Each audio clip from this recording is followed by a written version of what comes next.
Hello everyone, इस video में हम मॉड्यूल 1 का एक टॉपिक है फिफ्थ अरिथमेटिक प्रॉब्लम। ये आपके मॉडल पेपर में से नहीं है, बट ये हाईली रिकमेंडेड क्वेश्चन है। ये बहुत बार आपका यूनिवर्सिटी एग्जाम में आ चुका है, तो इसलिए इस क्वेश्चन को जरूर देखिएगा हम कैसे सॉल्व करते हैं। मेनली आप एक फिफ्थ अरिथमेटिक प्रॉब्लम के क्वेश्चन जो है not only in university exam, also आपका कम्पिटिटिव एग्जाम होता है। Competitive exam in the sense कि इन्फोसिस कंपनी सबके एग्जाम में भी इससे रिलेटेड क्वेश्चन पूछे गए हैं। अब पहले समझते हैं क्रिप्ट अरिथमेटिक प्रॉब्लम होता क्या है। क्रिप्ट अरिथमेटिक प्रॉब्लम जो है आपका एक टॉपिक है कांस्टेंट सेटिस्फैक्शन, उसके अंदर आता है। कांस्टेंट सेटिस्फैक्शन का मतलब है कि आपको कुछ ऐसा चीज डिजाइन करने के लिए बोला जाएगा, आपको कुछ ऐसा चीज बनाने के लिए, उसमें जो है सामने वाला का कुछ मांग होगा, आपको उनके मांगों को ध्यान में रखते हुए उसको सेटिस्फाई करवाना है सबको, और लास्ट में जो फाइनल आउटपुट जो आया आपका, वो जो है जो यूजर का जो है जो चीज वो चाह रहा था कि आप डेवलप करें, वो उससे मैच करना चाहिए। तो उसी में से सेवरल कांस्टेंट डिफाइन होंगे। तो अब यहाँ पे अपना क्या है कांस्टेंट, तो यहाँ पे जो है कुछ इंग्लिश के जो है वर्ड्स दिए होंगे, और नॉर्मली इसमें मैथमेटिक्स का यूज होता है, सिंपल मैथमेटिक्स, और hit and trial method use होता है। तो इसमें कोई ऐसा ट्रिक एंड टेक्निक नहीं है कि मतलब कि ऐसे ही सॉल्व करना है। ये आपका नॉर्मल जो आपका जो ब्रेन में जो मैथ्स है, तो उसी को अप्लाई करना है यहाँ पे। तो अब यहाँ पे कांस्टेंट ये है कि यहाँ पे हर एक जो जितना भी लेटर यूज हुआ है इस पर्टिकुलर वर्ड में, तो हर एक लेटर का जो है एक यूनिक डिजिट हम देते हैं। तो यहाँ पे अब यूनिक डिजिट हम जानते हैं कि टोटल डिफरेंट डिजिट जो है वो 0 से 9 तक होता है। तो यानी डिफरेंट डिजिट जो है टोटल 0 से 9 तक में टोटल काउंट जो है 10 आएगा। तो अब बहुत बच्चे के मन में क्वेश्चन आ रहा होगा कि अगर मान लेते हैं अगर कोई बड़ा सा वर्ड दे दिया, और उसके बाद में सेकंड वर्ड भी थोड़ा बड़ा है, और ऐड करने पे उसको तीसरा वर्ड कुछ आ रहा है, तो उसमें अगर number of distinct characters greater than 10 हो गए, तो ऐसे केस में क्या करेंगे। एक्चुअली ऐसे केस का क्वेश्चन आता नहीं है। जब भी होगा तो आपका जितना भी number of distinct characters in the entire question will be always less than 10। जैसे यहाँ पे भी आप काउंट कर सकते हैं 1 2 3 4 5 6 7, ये ऑलरेडी काउंट हो चुका है 7,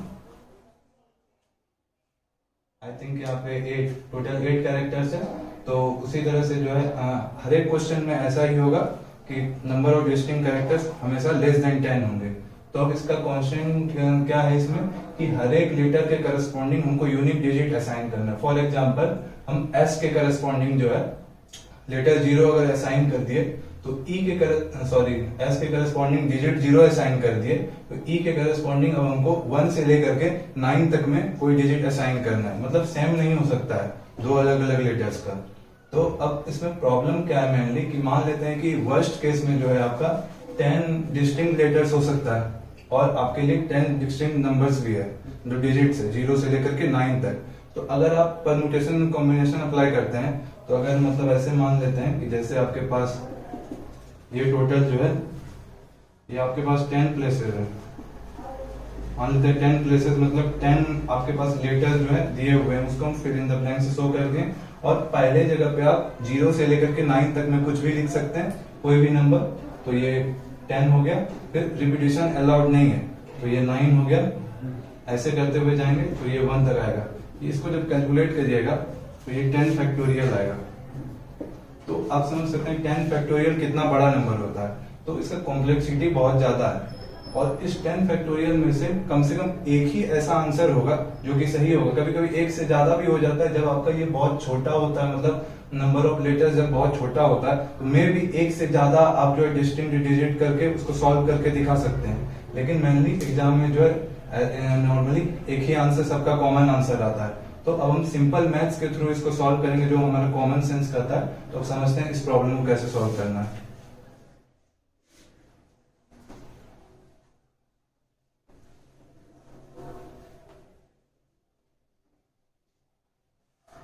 तो अब जैसे यहाँ पे आपका क्वेश्चन में दिया हुआ है send plus more equal to money, तो ये हम देख सकते हैं कि यहाँ पे जो आपका इनपुट है वो एक 4 बिट, मान लेते हैं 4 बिट का कोई नंबर है, और ये भी 4 बिट का कोई नंबर है, डेसिमल में बात कर रहे हैं। और आपका 4 बिट का नंबर अगर 5 बिट का नंबर को जनरेट कर रहा है, इसका मतलब यहाँ पे कैरी जनरेट हो रहा था, तभी ये यहाँ पे एक एक्स्ट्रा नंबर आया आपका। तो इसका मतलब ये है, और ये कैरी बिट अब कैसे पता चलेगा कि कैरी बिट 1 होगा कि 2 होगा, तो ये समझने के लिए अब देखते हैं। अब आपको पता है कि दो नंबर मैक्सिमम जो है, दो डिस्टिंक्ट नंबर मैक्सिमम क्या हो सकते हैं, 9 और 8, क्योंकि हमको 0 से 9 तक में कंसीडर करना है। और अगर ऊपर से अगर इधर से कैरी भी आ गया तो मैक्सिमम कैरी 1 ही आ सकता है। तो ओवरऑल जब भी ऐड होगा तो ये 9 + 8 17 + 1 18, तो ये कंफर्म है कि हमेशा 1 ही कैरी जनरेट होगा। तो ऐसे प्रॉब्लम में जब भी कैरी जनरेट हो रहा होगा तो वो कंफर्म है वो 1 ही होगा। तो इसलिए तो पहला मतलब ट्रिक तो नहीं कहेंगे, नॉर्मल मैथ्स का बात है क्योंकि ये, तो पहला बात ये हो गया कि अगर कैरी वाला चीज जनरेट हो रहा है तो उसको हमेशा आप 1 लीजिए। तो इसलिए हम m = 1 कंसीडर करेंगे। तो जब हम m = 1 कंसीडर किए तो जहां जहां पे m था वहां पे हम पहले 1 लिख देंगे।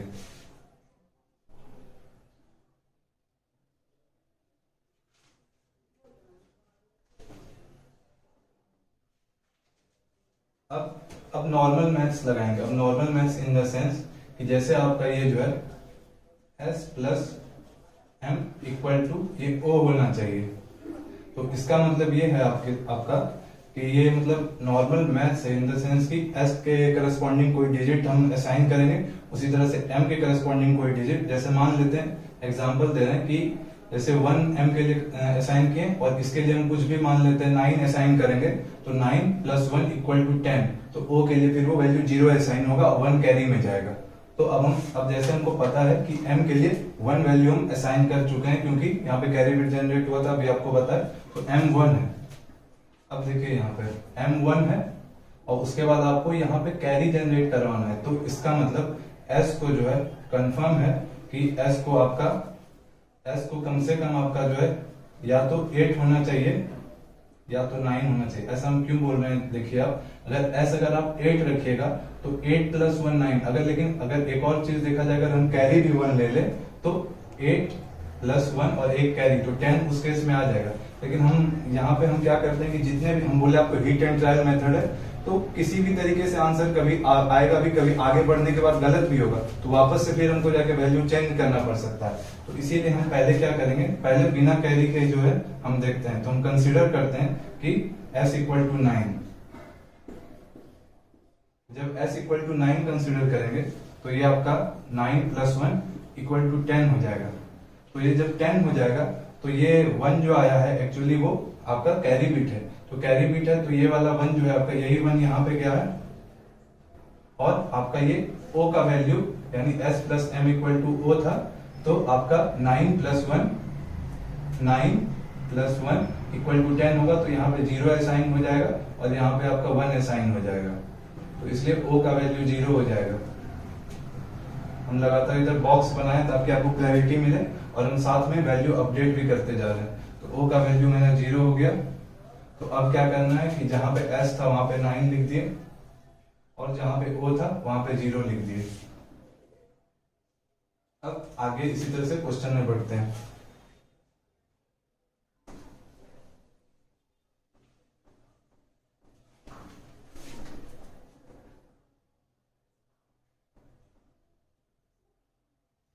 तो अब जब आगे बढ़ेंगे तो अगला इक्वेशन मेरा मिलेगा E + O = n। तो अब हम O का वैल्यू अभी जस्ट निकाले 0।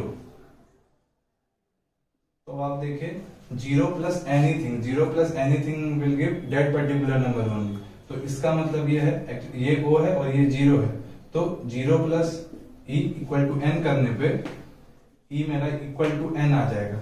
लेकिन अभी हम आपको इसका थ्योरी में समझाए थे कि हर एक के करस्पॉन्डिंग जो है आपको यूनिक डिजिट असाइन करना है। तो इसमें क्या होगा, इस केस में कि E = n आ गया, इसका मतलब हम लोग जो वैल्यू E को देंगे सेम वैल्यू n को असाइन हो जाएगा। लेकिन ऐसा तो कहा नहीं गया था आपका कांस्टेंट में। तो इसको ठीक करने के लिए हम क्या करेंगे कि यहाँ पे एक कैरी लेंगे। जैसे इस कैरी का नाम दे देते हैं C2। तो हम C2 = 1 कंसीडर करेंगे। तो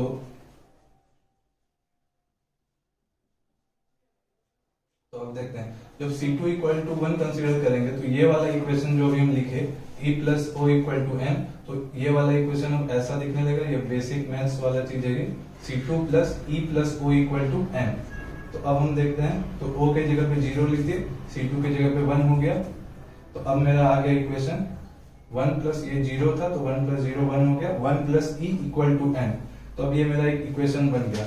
अब यहाँ पे जो है पूरा मतलब हीट एंड ट्रायल मेथड पे है, तो आप ऑलरेडी जो जो चीज कंसिडर कर चुके हैं, जो जो डिजिट, वो सबको छोड़ के अब आपको दूसरा कुछ कंसिडर करना है। अब जैसे आप ऑलरेडी 1, 0 और 9 कंसिडर कर चुके हैं, तो अब आप इसके अलावा जितना भी बचा हुआ लेटर्स है उसके लिए आप 2 से लेकर के 8 तक में कुछ भी कंसिडर कर सकते हैं। अब जैसे मेरे पास ये प्रॉब्लम सॉल्व किया हुआ है, तो हम ज्यादा टाइम वेस्ट नहीं करते हुए डायरेक्ट हम वैसा ही वैल्यू लेके सॉल्व करेंगे, तो जिससे जो है ये मेरा आसानी से सॉल्व हो सके। तो यहाँ पे हम कंसीडर करते हैं लेट e इक्वल टू 5। तो जब e इक्वल टू 5 आ जाएगा, तो यहाँ पे अगर हम 5 रखते हैं तो ये आपका 5 प्लस 1 इक्वल टू 6 हो जाएगा, यानी n का वैल्यू आपका 6 आ जाएगा। तो अब जहां पे मेरा e था वहां पे हम 5 कंसीडर किए थे, तो ये आपका 5 हो जाएगा। और ये जहां पे यहाँ पे भी आपका e था, तो ये भी 5 हो जाएगा, और जहां पे n था वो 6 हो जाएगा।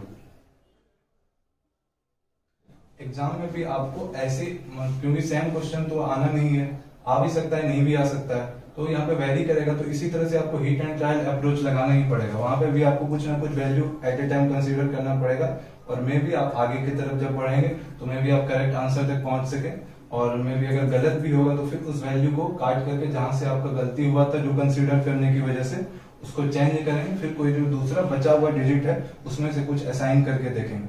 हम भी जब इस क्वेश्चन को फर्स्ट टाइम जब हम सॉल्व कर रहे थे तो हमको भी हाफ एन आवर लगा था, लेकिन जब आप 2-3 क्वेश्चन कर लेंगे और नॉर्मल मैथ्स आपका जो लॉजिकल थिंकिंग है वो आपका डेवलप हो जाएगा, तो ये जो है क्वेश्चन सॉल्व करना बहुत आसान हो जाएगा। तो अब जब हम e को 5 कंसीडर कर चुके हैं, तो अब मेरा बचा ये वाला पोर्शन बचा, अब इसके लिए भी ऐसे ही इक्वेशन लिखेंगे। आप लोग जो है लाइन बाय लाइन नोट करते जाइएगा, क्योंकि एग्जाम में भी आपको ऐसे ही इक्वेशन बना के क्यों आप ऐसा कंसीडर किए ये आपको लिख के बताना पड़ेगा।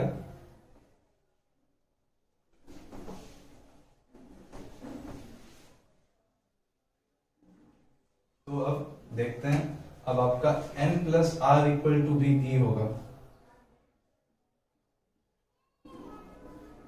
अगर इस इक्वेशन को देखें तो n plus are equal to e होगा। तो अब देखते हैं n का वैल्यू ऑलरेडी मेरे पास 6 है और e का वैल्यू मेरे पास ऑलरेडी 5 है, जो कि हम ऑलरेडी ले चुके हैं। यहाँ पे e का वैल्यू है, यहाँ पे n का वैल्यू है। तो अब आपके पास एक ही केस ऐसा है कि आपका जो है, अगर हम c1 अगर पहले 0 कंसिडर कर लेते हैं, मान लेते हैं c1 इक्वल टू 0 है, तो आपके पास एक ही केस ऐसा है कि यहाँ पे एक ऐसा नंबर लें कि ये जो है मेरा यहाँ पे 5 आ जाए। तो यहाँ पे एक ऐसा ही केस है सिर्फ आपका कि आप जो है 9 ले तो, लेकिन 9 प्लस 6 इक्वल टू 15 हो जाएगा। तो 15 का 5 यहाँ पे आ जाएगा। और ऑलरेडी जब आप e plus O equal to N के लिए सॉल्व किए थे, तो आप वीडियो में पीछे देखे होंगे कि c2 इक्वल टू 1 कंसिडर किए थे। तो हमको कंफर्म है कि इस दोनों के एडिशन से हमको कैरी जनरेट करवाना ही है। बट r इक्वल टू 9 लेने में यहाँ पे प्रॉब्लम क्या है कि हम s इक्वल टू 9 ऑलरेडी ले चुके हैं, तो इसका मतलब हम r इक्वल टू 9 नहीं ले सकते हैं। तो अब क्या करेंगे, अब हमको r इक्वल टू जो 9 के बाद सबसे नजदीकी जो नंबर है, क्योंकि हमको कैरी भी जनरेट करवाना है, वो भी ध्यान रखना है, तो 8 कंसीडर करेंगे। तो अब देखिए, जब 8 कंसीडर करेंगे तो और हमको e इक्वल टू 5 ऑलरेडी ले चुके हैं, तो 8 प्लस 6 आपका 14 ही आ रहा है, और कैरी c2 1 भी जनरेट करवाना है। तो 8 प्लस 6 14 कैरी तो जनरेट हो रहा है, लेकिन यहाँ पे 5 चाहिए। तो इसके लिए हम क्या करेंगे, यहाँ पे c1 की जगह पे हम 1 ले लेंगे। ये वाला जो c1 था आपका, ये भी कैरी 1 ले लेंगे। तो जब ये ऐसा किए तो मेरा इससे n का वैल्यू आपका 6 पहले से था, e का वैल्यू 5, तो r का वैल्यू आपका 8 हो जाएगा। जहां पे r था वहां पे 8 लिख देंगे। उसके बाद अब आपका लास्ट इक्वेशन बचा है d plus E equal to Y. Sorry, यहाँ पे जो है e का वैल्यू हम लिखना भूल गए थे, यहाँ पे भी e यूज हुआ है, तो यहाँ पे भी हम 5 लिख देंगे।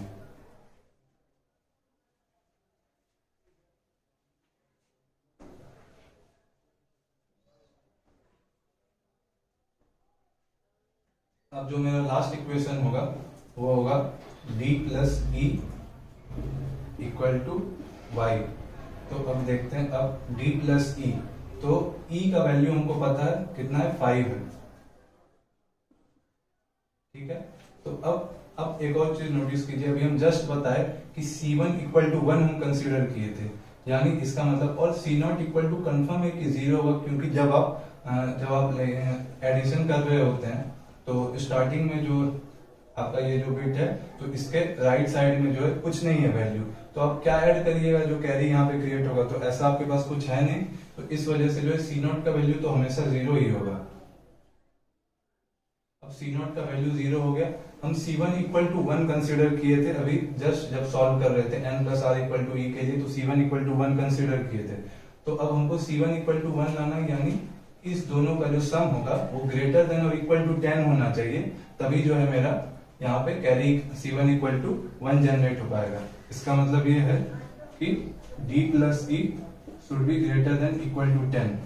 तो अब देखिए E का वैल्यू हम 5 ऑलरेडी कंसिडर कर चुके हैं, तो यहाँ पे D का वैल्यू मिनिमम यहाँ पे 5 होना चाहिए, 5 या उससे बड़ा, मतलब D should be greater then और इक्वल टू 5।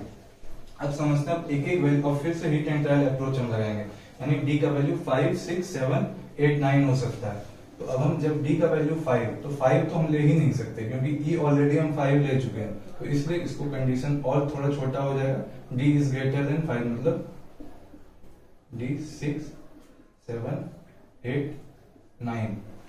लेकिन अब हम एक एक करके वैल्यू पुट करके देखते हैं। जब हम D इक्वल टू 6 कंसिडर करेंगे तो आपका 6 प्लस 5 इक्वल टू 11, तो Y का वैल्यू 1 हो जाएगा और कैरी भी जनरेट होगा। लेकिन Y जब 1 हो जाएगा तो M का वैल्यू ऑलरेडी 1 है, तो मेरा कांस्टेंट जो है सेटिस्फाई नहीं होगा, तो यानी D जो हम इक्वल टू 6 कंसिडर किए थे ये भी मेरा गलत हो जाएगा, तो इसलिए D इक्वल टू 6 कंसिडर नहीं करेंगे। तो ये आपका जो है आपका और भी जो है ये छोटा होते, जितना ये छोटा होते जाएगा इतना ही आपको फायदा होगा, क्योंकि आपका कैलकुलेशन जो है उतना ही कम होते जाएगा। अब देखिए D इक्वल टू हम 8 और 9 भी नहीं ले सकते। क्यों नहीं ले सकते? क्योंकि 8 भी मेरा ऑलरेडी यूज हो चुका है और 9 भी ऑलरेडी यूज हो चुका है, तो ये दोनों को भी इरेज कर देंगे। तो अब आपके पास एक ही केस बचा D इक्वल टू 7, तो यही आपको यहाँ पे वैल्यू रखना ही पड़ेगा। D इक्वल टू 7 रखेंगे तो 7 प्लस 5 12 हो जाएगा, तो 2 यहाँ पे जाएगा और एक कैरी जो है आपका इसका 12 होगा। 1 यहाँ पे जो है आया था C1 इक्वल टू 1, क्योंकि हम कंसिडर किए थे ये सॉल्व करते समय, तो ये D का वैल्यू 7 हो जाएगा। तो यहाँ पे ये हो गया 7 और ये हो गया आपका Y का वैल्यू 2। तो आप जो है वेरीफाई कर सकते हैं खुद से भी सॉल्व करके। तो आपका यही आंसर आना चाहिए। अगर कुछ कहीं पे गलती होगा तो आप बता सकते हैं कमेंट सेक्शन में।